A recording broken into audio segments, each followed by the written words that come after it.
Falando hoje sobre reforma do judiciário, tendo aqui como convidado o nosso querido advogado Lucas Tristão, que é proprietário do Tristão, do Carmo e Genier, advogados associados, a gente chegou à conclusão aqui no bloco anterior de que muito dessa reforma ela tem a ver também com a questão cultural, já que o nosso modelo, né, como você disse antes, ele é baseado no modelo italiano, mas também sofre influência do norte-americano, do inglês, não é isso? Perfeito. Então tudo isso gera uma certa confusão na hora de elaborar leis e exigir o mandamento delas corretamente, não é verdade? É verdade.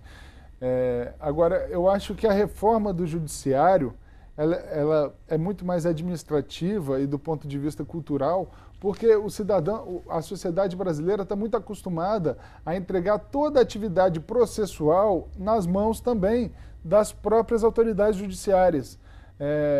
Por exemplo, se eu quero conseguir uma liminar hoje, se eu tenho uma demanda nova para conseguir uma liminar hoje, eu tenho que protocolar, distribuir, pagar custas, mandar o processo para o cartório autuar, o cartório autua, manda o processo concluído para o gabinete, eu despacho, o juiz tem que emitir uma decisão, dessa decisão o escrivão tem que redigir um mandado, esse mandado vai ser distribuído para um oficial de justiça, para esse oficial de justiça cumprir. Executar. Olha, é um caminho muito longo.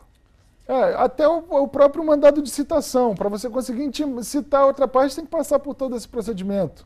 Né? Enquanto já existem propostas de reforma legislativa, já existem outros sistemas de processo, onde muitas dessas atividades são otorgadas ao próprio advogado da parte, são otorgadas a agentes paralegais, agentes administrativos, que não desvinculados da autoridade do judiciário.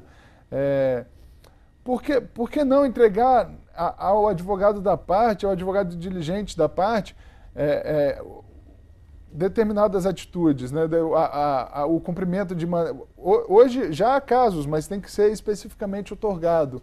Né? Lá no escritório, por algumas vezes, tivemos liminares deferidas em que o magistrado ele nos incumbiu como advogados e participantes da gestão do Poder Judiciário, como a Constituição mesmo determina, nos incumbiu do munus público de dar cumprimento àquela decisão. Né? O que facilita muito todo esse processo, desburocratiza a nossa justiça. Né? Okay. Bom, nós temos aqui também um depoimento dado à nossa querida Donatella Cosa, que é a repórter que estreia hoje no programa, então ela está estreando com a gente hoje, ela vai fazer uma série de matérias especiais, visitando ambientes específicos, falando especificamente sobre decoração, arquitetura e mundo do mercado do luxo, mas desse encontro nas gravações, ela teve um papo especial com o Haroldo Limonge, que é colega seu, advogado, nosso amigo também, e ele falou sobre reforma do judiciário também, se eu não me engano. Vamos ver? Muitos falam sobre a reforma judiciária. Uns dizem que já devia ter sido feita, outros falam que ainda há tempo. Qual a sua posição sobre isso? Eu penso que há de se reformar o país no seu todo. O problema que está acontecendo com o judiciário é que ele está sendo estrangulado, asfixiado pela pletora dos processos. E é evidente que com uma estrutura carcomida que tem hoje o poder, principalmente o Poder Judiciário, será impossível dar solução às demandas e, consequentemente, a reforma que seja tópica, simplesmente para dar mais poder de decidir, não resolve a angústia do jurisdicionado que espera sempre receber a prestação jurisdicional ao seu tempo. Acho que o país precisa por uma reforma, inclusive de conceitos. Não há possibilidade, com o legislativo que nós temos funcionando, ou melhor dizendo, se omitindo da forma como se omite, se encontrar uma solução harmônica para o problema jurídico do país. Olha que interessante, ele fez a mesma ponte que você, né? Puxou lá no legislativo e na questão cultural, de certa maneira, para se fazer uma reforma judiciária, né? Perfeito. A posição do doutor Haroldo Limonge realmente, eu concordo com ele, eu acho que o país precisa de uma reforma geral.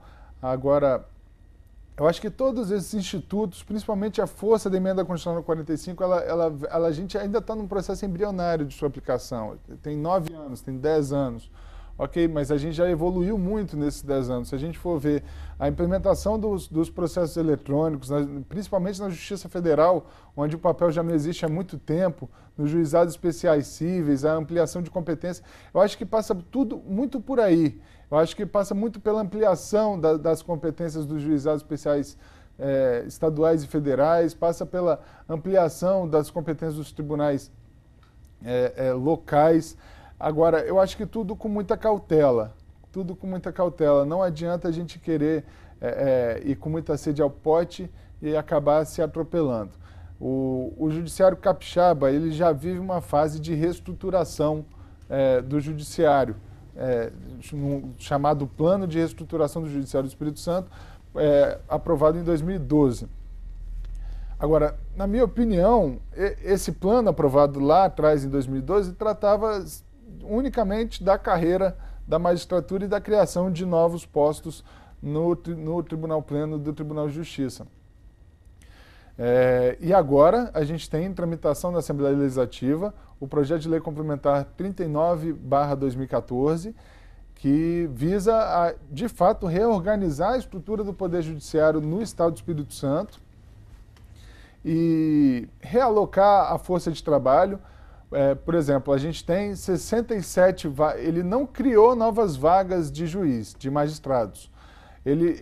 Por exemplo, ele realocou algumas. Na capital, na Grande Vitória, por exemplo, eu acredito que nós temos 67 varas cuja criação já foi autorizada por processo legislativo. Já tem autorização para criar 67 varas.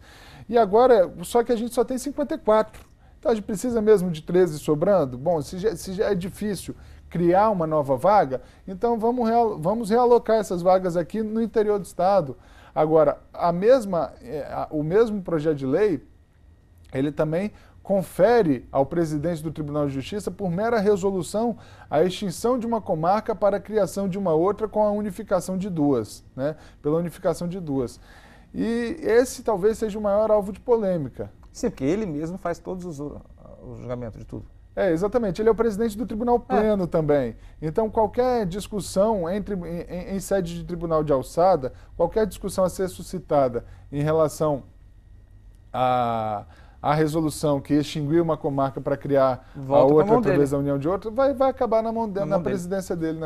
Ok, Lucas. Nossa, o negócio realmente é quente e, como você disse, merece uma reflexão muito mais prolongada, porque senão acaba trocando o joio pelo trigo, saindo do espeto para cair na brasa, né? É isso aí. É isso aí. Paradinho para os comerciais. No próximo bloco, a gente vai dar voz ao povo, nas ruas, para que eles demonstrem o que pensam, o que acham que seria a reforma do judiciário, e você pode, então, fazer as suas observações em cima do que eles falam. Pode ser? Tá ok. Então tá bom. Vem coisa por aí. Paradinho e voltamos já já.